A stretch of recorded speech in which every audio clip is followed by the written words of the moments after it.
Support for Radio Friends comes from La Brunerie Financial, where they work to ensure a lifetime of financial security for people from all walks of life, from investment services to retirement plans. If you're looking for a trustworthy company that has the experience and knowledge to put your interests first, contact La Brunerie Financial, a community-based investment counseling firm since 1966.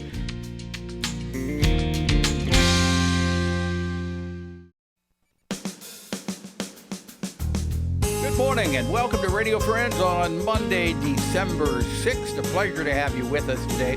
You know, when you think of Christmas shows and Christmas movies, Christmas Story pops into my head immediately. Well, you know what? They're doing a Christmas Story live on stage at Capital City Productions. And I've got Rob Crouse with us. Good to have you here, Rob. Nice to be here, Paul. And the current Ralphie from A Christmas Story. This is Jack Bundy. Good to have you. Mm-hmm. Should I call you Jack or Ralphie? Either one. All right. Now, this show is so popular. Ralph, when Rob came in today, he said, we're doing shows. You opened on December 2nd. Right. And you're already sold out for all the shows? For 12 performances, we are sold out. We have people getting on waiting lists to see the show because it's so, well, the movie is universally popular. Right. And then this is the musical version. Now, so they've added wonderful music. How does this show, the stage production, differ from the movie, or is it almost identical? Well, it's almost identical. All the iconic moments are there, like Santa pushing the kids down the slide and the bullies beating and Randy in his snowsuit that can't get up and can't put his arms down. All the iconic moments are there. Yeah. Now, Jack, as far as playing, as playing in this production, how did you prepare for it? How did you prepare to be Ralphie? I watched the movie a few times and sort of like picked up on those lines. And the character is a lot like my personality, so that's easy. Oh, you're kind of like Ralphie? Mm-hmm. You have a Red Ryder BB gun? Not that, but I mean... He'd shoot his eye out. Yeah, you'd shoot your eye out, your mom would say. But is it fun doing this? Mm-hmm. Oh, yeah. Are you surprised that the shows are all sold out already? I don't know if that's ever happened in the new theater. Yeah. So if you're listening to us or watching us and you want to see this production, the only way that you can see it is getting on a waiting list, right? That's right. Call our box office at 573-681-9612 and have the box office manager put you on a waiting list. Okay. So that's for A Christmas Story. But you've got a lot of things coming up next year that people can...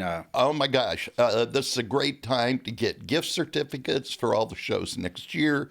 And we're opening with the new Elvis show, Elvis, The Life of Elvis, and then The Mousetrap and Play That Goes Wrong, the funniest play you will ever see. Those are the first three shows out of the season. For Capital City Production.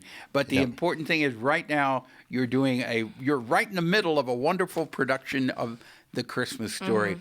So, Jack, when you look back from when this started on December the 2nd, has the production evolved any? Or each day, is it the same? Or do you find that each time you do a show, there's little tiny different things inside of it? Yeah, just a little bit. I'll change a line a little, but I keep it mostly the same. Yeah, and you're enjoying yourself. Mm-hmm. All right. Well, I wish you continued success with The Christmas Story.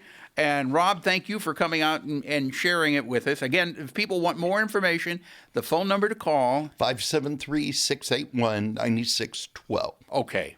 Right. Break a leg. Hey, thank you so much. Thank you. Okay, so we go from talking about The Christmas Story now to the Boone County Jail. How's that for transformation? MARILYN McLEOD is with us from the League of Women Voters. You were concerned about having something happy to talk about. I know. I'm so upset. I really wish I did.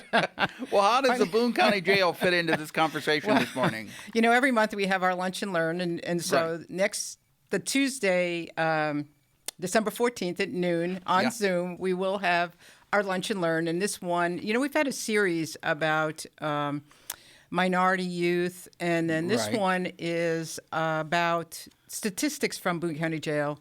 and how things shape up in terms of other inequities that come out in the statistics. Right. So this while it's not a pleasant, it's not a fun, it's not a laughing matter, it is something that is important. Exactly. And it's important that we touch on it.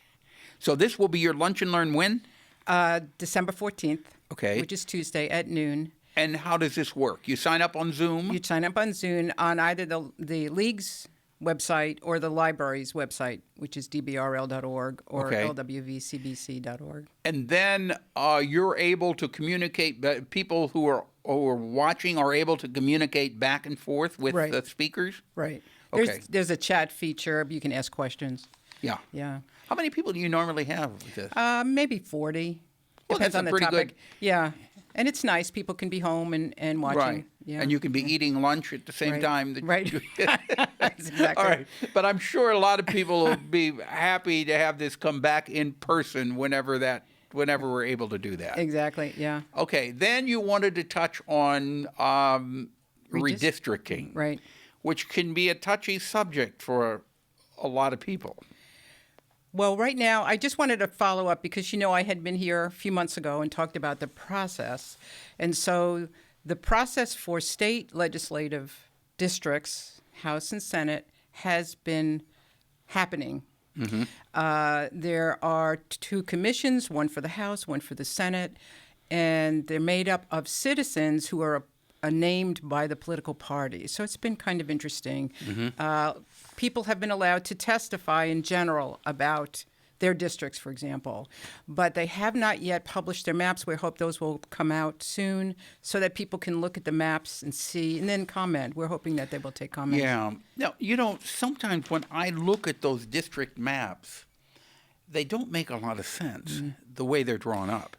I know why they're drawn up that way. They're drawn up for political purposes. But when you look at a district and some of them are just totally out of shape and some will extend way down, but they're very, very narrow in certain areas. How has this been allowed to take shape like that? It's a good question.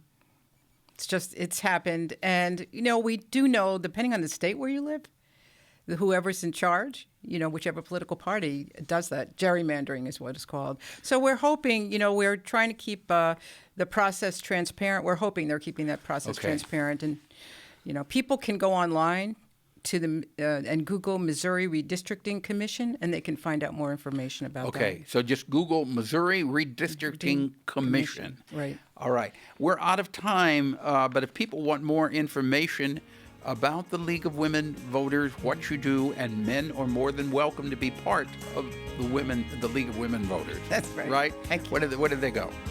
lwvcbc.org. .org. .org. Okay, right. Marilyn, thank you so much for coming by. I appreciate it. You're always a pleasure to chat with. Yes, and you too. Thank you so much. All right. Something you'd like to hear or see, I'd love to hear from you. Simply drop me an email, pepperp@missouri.edu. Bye-bye.